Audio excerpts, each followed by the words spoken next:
Hello అందరికీ, welcome to Naseema's world. నేను మీ నసీమాని. ఈరోజు మన కిచెన్లో రెసిపీ వచ్చేసి క్యాప్సికమ్ బజ్జీలు. ఈ క్యాప్సికమ్ బజ్జీలని చూస్తుంటేనే నోరూరిపోతుంది కదా అండి. మరి ఈ క్యాప్సికమ్ బజ్జీలని చాలా సింపుల్గా, చాలా టేస్టీగా, చిన్నపిల్లలు కూడా చాలా ఇష్టంగా తినేలాగా ఎలా ప్రిపేర్ చేసుకోవాలనేది ఇప్పుడు మన వీడియోలో చూద్దాం. ఈ క్యాప్సికమ్ బజ్జీలని ఎప్పుడు ఈ స్టైల్లో ట్రై చేయకపోతే ఈసారి తప్పకుండా ఈ రెసిపీని ట్రై చేసి చూడండి. చాలా అంటే చాలా టేస్టీగా, చాలా క్రిస్పీగా, చాలా బాగుంటాయండి. ముందుగా 2 క్యాప్సికమ్ని తీసుకోండి. వీటికి క్యాప్సికమ్కి పైన ఘాట్లు ఏవైతే ఉన్నాయో ఆ ఘాట్ల వరకు ఇలా చాక్ తోటి కట్ చేసుకొని తీసుకోండి. ఇలా క్యాప్సికమ్ మొత్తాన్ని కూడా ఈ విధంగా ముక్కలుగా కట్ చేసుకొని వీటిని రెడీగా పక్కన ఉంచండి. వీటిలో గింజలు ఏవైతే ఉన్నాయో వైట్ కలర్ పార్ట్ మొత్తాన్ని కూడా తీసేసుకోండి. అలానే గింజలు మొత్తాన్ని కూడా తీసేసుకొని పక్కన ఉంచండి. నేను ఇక్కడ 2 క్యాప్సికమ్ వరకు తీసుకున్నానండి. మీరు ఈ ప్లేస్లో ఎన్ని క్యాప్సికమ్ అయినా కూడా తీసుకొని ప్రిపేర్ చేసుకోవచ్చండి. ఇలా క్యాప్సికమ్ మొత్తాన్ని కూడా చూడండి, ఇలా వీడియోలో చూపిస్తున్న విధంగా వైట్ కలర్ పార్ట్ మొత్తాన్ని తీసేసుకొని అలాగే గింజలు ఏవైతే ఉన్నాయో వాటిని కూడా తీసేసుకోండి. ఇలా 2 క్యాప్సికమ్ని కూడా ఈ విధంగా కట్ చేసుకొని వీటిని రెడీగా పక్కన ఉంచండి. ఇప్పుడు ఒక మిక్సింగ్ బౌల్ని తీసుకోండి. దానిలోకి 1 కప్ వరకు శనగపిండిని తీసుకోండి. మనం తీసుకున్న 2 క్యాప్సికమ్కి 1 కప్ వరకు శనగపిండి అనేది కరెక్ట్గా సరిపోతుందండి. అలాగే దీనిలోకి 1/2 కప్ వరకు బియ్యపిండిని కూడా వేసుకోండి. బియ్యపిండి వేయడం వల్ల మనకి బజ్జీలు అనేవి చాలా క్రిస్పీగా చాలా బాగా వస్తాయండి. అలాగే దీనిలోకి మీ టేస్ట్ తగ్గట్టుగా సాల్ట్ని, చిటికెడు పసుపు, అలాగే 1 స్పూన్ వరకు కారంని, 1/2 టీ స్పూన్ వరకు వాముని, అలాగే 1/2 టీ స్పూన్ వరకు ధనియాల పొడి కూడా వేసుకోండి. అలాగే చివరిగా 1/2 టీ స్పూన్ వరకు వంట సోడా కూడా వేసుకొని వీటన్నింటిని కూడా బాగా మిక్సింగ్ చేయండి.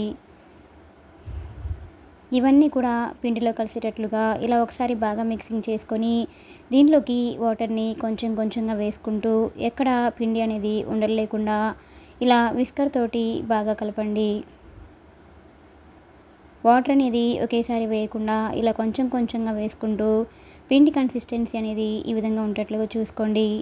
బజ్జీలు వేయడానికి వీలుగా ఉండేట్లుగా చూసుకొని దీనిని రెడీగా పక్కన ఉంచండి.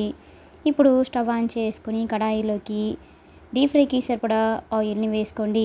ఆయిల్ బాగా హీట్ అయిన తర్వాత ఒక్కో క్యాప్సికమ్ ముక్కను తీసుకుంటూ ఇలా పిండిలో డిప్ చేసుకొని ఆయిల్లో వేసుకోండి. ఇలా ఆయిల్లో ఎన్నైతే క్యాప్సికమ్ బజ్జీలు పడతాయో అన్నింటిని కూడా వేసుకొని ఫ్లేమ్ని మీడియం ఫ్లేమ్లో ఉంచేసి వీటిని 2 వైపులా కూడా మంచి కలర్ వచ్చేంత వరకు బాగా ఫ్రై చేయండి. హై ఫ్లేమ్లో ఉంచి ఫ్రై చేయడం వల్ల మనకి లోపల క్యాప్సికమ్ అనేది పచ్చిగానే ఉండిపోయి మనకి అంత బాగా పొంగవండి. ఇలా మీడియం ఫ్లేమ్లో ఉంచేసి బాగా ఫ్రై చేసుకొని వీటిని ఆయిల్లోంచి తీసేసుకొని టిష్యూ పేపర్లో వేసుకోండి. చూడండి, ఈ బజ్జీలని చూస్తుంటేనే ఎప్పుడెప్పుడు తినాలనిపిస్తుంది కదండి. ఇలా మంచి కలర్కి వచ్చిన తర్వాత తీసేసుకొని ఒక పేపర్లో కానివ్వండి, టిష్యూ పేపర్లో వేసుకోండి.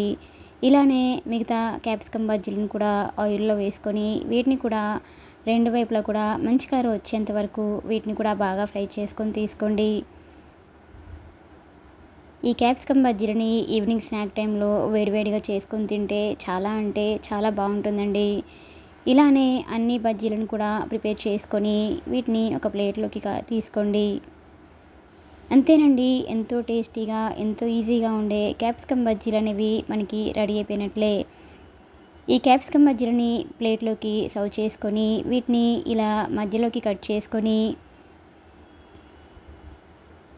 ఇలా ఒక్కో క్యాప్సికమ్ని తీసుకుంటూ మధ్యలోకి ఇలా నైఫ్ తోటి కట్ చేసుకొని వీటిలోకి సన్నగా కట్ చేసి ఉంచుకున్న ఆనియన్స్ని వేసుకోండి. అలానే దీనిపైనే సన్నగా కట్ చేసి ఉంచుకున్న కొత్తిమీరను కూడా వేసుకోండి. అలాగే వేయించిన పల్లీలు కూడా వేసుకొని పైనుంచి నిమ్మరసంతో సర్వ్ చేసుకుంటే ఆ టేస్ట్ అనేది చాలా అంటే చాలా బాగుంటుందండి. ఇలానే అన్ని బజ్జీలను కూడా ఈ విధంగా ఆనియన్ తోటి అలానే కొత్తిమీర ఇవన్నీ కూడా వేసుకొని సర్వ్ చేసుకుంటే ఆ టేస్ట్ అనేది చాలా అంటే చాలా బాగుంటుందండి. మీకు కూడా ఈ రెసిపీ కనుక నచ్చినట్లయితే ఒక లైక్ చేయండి. అలానే లైక్ చేయడం మాత్రం మర్చిపోకండి. Please subscribe my channel, like, share and comment. మరిన్ని మంచి మంచి రెసిపీస్ కోసం మన నసీమాస్ వరల్డ్ ఛానల్ని సబ్స్క్రైబ్ చేసుకోండి. అలానే ఈ రెసిపీని మీరు కూడా ట్రై చేసి మీకు కూడా ఎలా కుదిరిందనేది కామెంట్ సెక్షన్లో కామెంట్ చేయండి. Thanks for watching.